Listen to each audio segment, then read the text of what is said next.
This is not heading in the right direction. No, it looks like it's going to be in the rough. Long drive, but a bad lie. Wicked.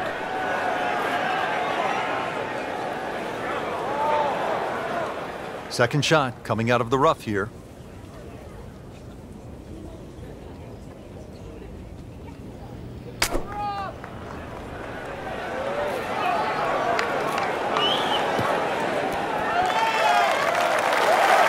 I mean, this skill, and that was sublime.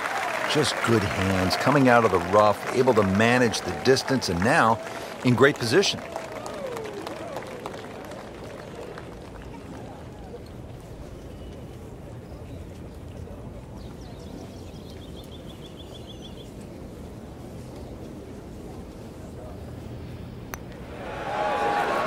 Wow, I thought he made that. Just when you think you're going to make birdie. Now, have to really concentrate on this and at least make par. And getting ready for the putt.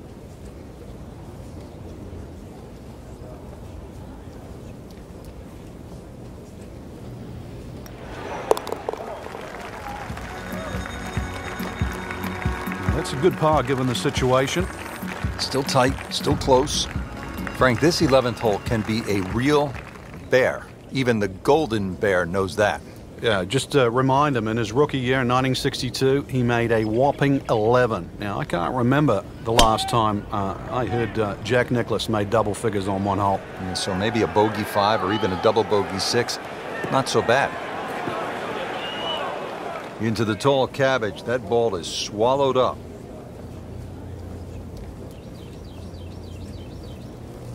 He'll need to be strong with this.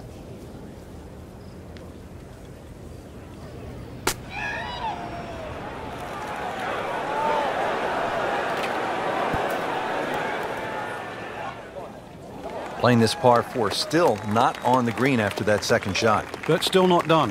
A good third shot. Maybe get away here with par.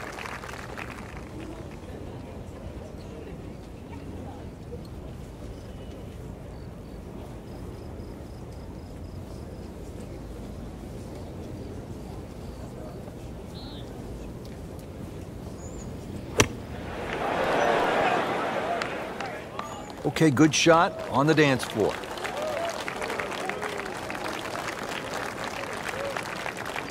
Needs this for par.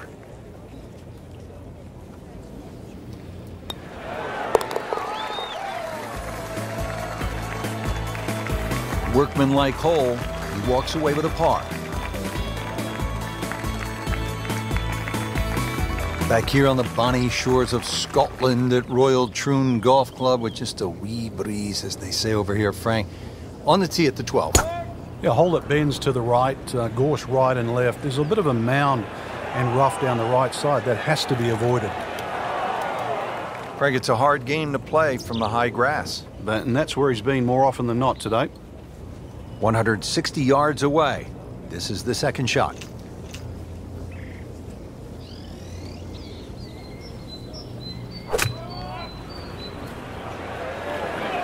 Normally you'd say that's a bad tee shot, but this is a pattern, Rich. So from the rough back to the fairway, that's the right way to go. Yeah, didn't take the bait. And at least now he's only going to play the price of a poor tee shot. Still got a good chance, though, getting away with par.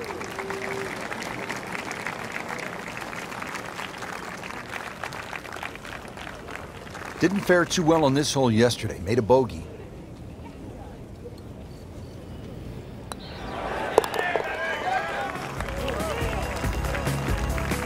And he has it. A good putt redeems all.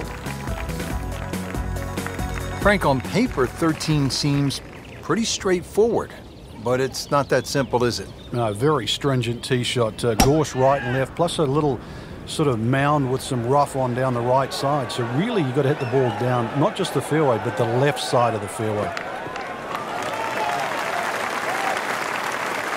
That is just a beautiful shot. Chance to set himself up for a good scoring opportunity with his second shot here.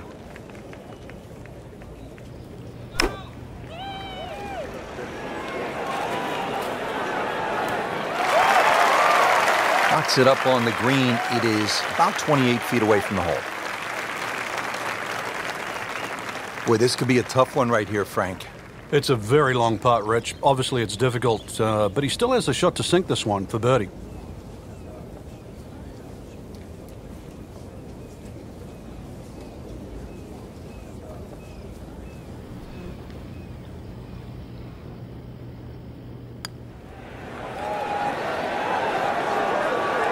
You've got to be kidding me. That was right on the edge. I tell you, he wants a do-over there.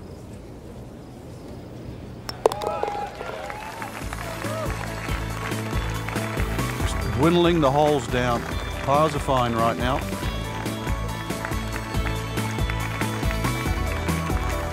Heading for home now, Frank, the par 3 14th, just under 180 yards. What's the key here? Well, it's rather narrow at the front there. There's 3 bunkers, but it's the second 2 that you really worry about that narrow the front of the screen up.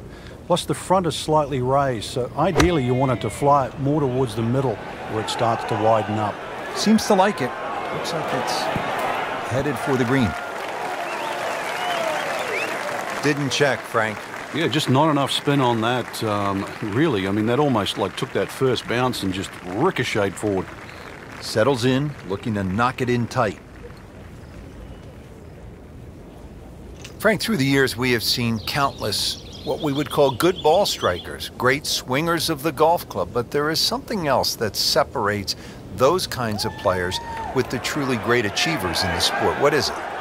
Great achievers have more than one plan. I think most players, it's always good if they're playing their golf.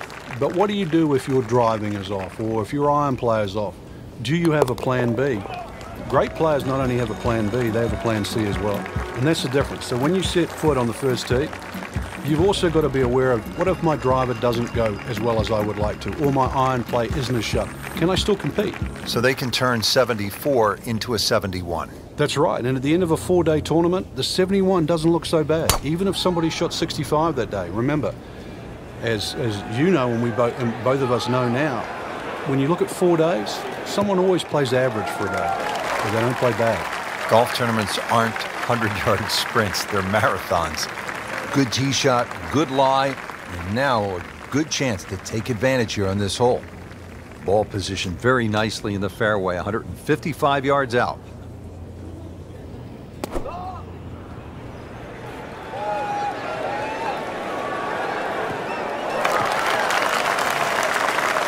So the second of the par 4 goes begging, and now I'll have to rely on the short game. Yeah, but a short game, as we all know, can redeem a lot of mistakes. Let's see if he does it here.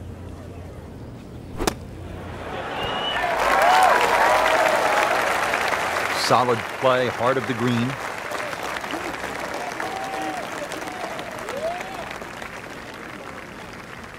These putts keep the round together.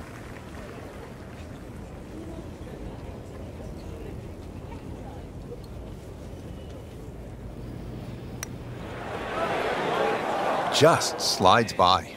Yeah, can't afford to miss too many of those out here today.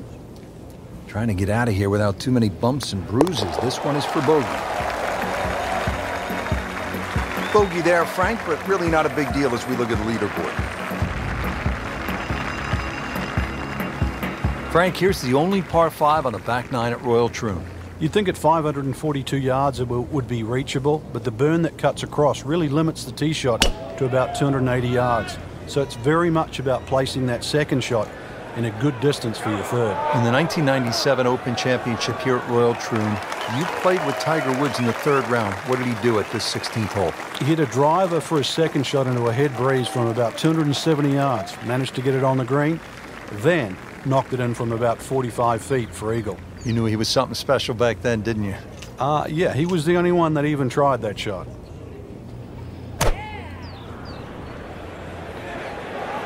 Oh, it looked like he caught a flyer right there, Frank. Well, I don't know what he caught, but this is way too much. Getting set for this next shot from the rough, what does the player need to be careful of here, Frank? Well, this is where we're going to see exactly how good they are because, you know, that's not exactly the best lie, but it's sort of doable if you know what you're doing. And it makes the green in regulation. Just a couple of feet.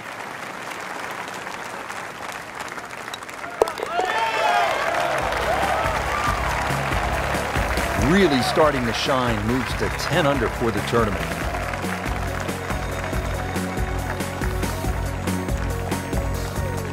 Frank, now to the hole they call Rabbit, 222-yard par 3. I don't know why it's called Rabbit, because this is certainly some tough par 3. Green sits up a little bit. There's a big roll-off on the left side, well bunkered. This takes a brilliant long iron shot just to keep it on the green.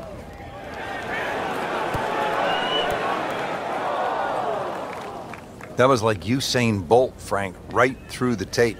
Yeah, that first step, that was never going to stop. Second shot from the rough. It's on the way.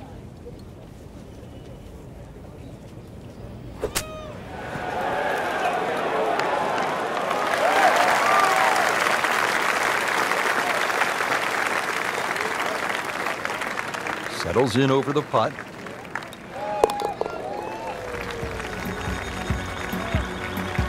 That is a solid par putt.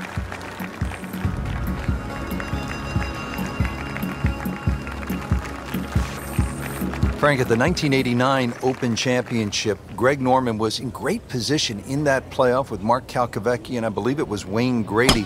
What happened to Norman? Well, he started off tremendous in the playoff. The playoff was 1, 2, 17, and 18. He birdied the first and the second hole. Missed the 17th green just on the left. Took 3 from the edge, which allowed Calcavecchia and Wayne Grady back in. Then took driver up off 18. It bounced just one hop too far and found that bunker on the right side.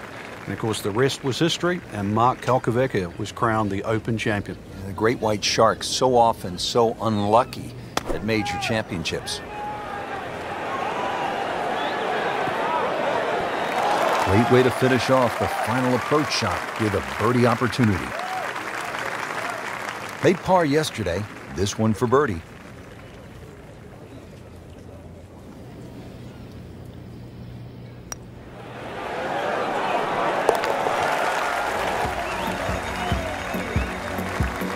Oh, do that.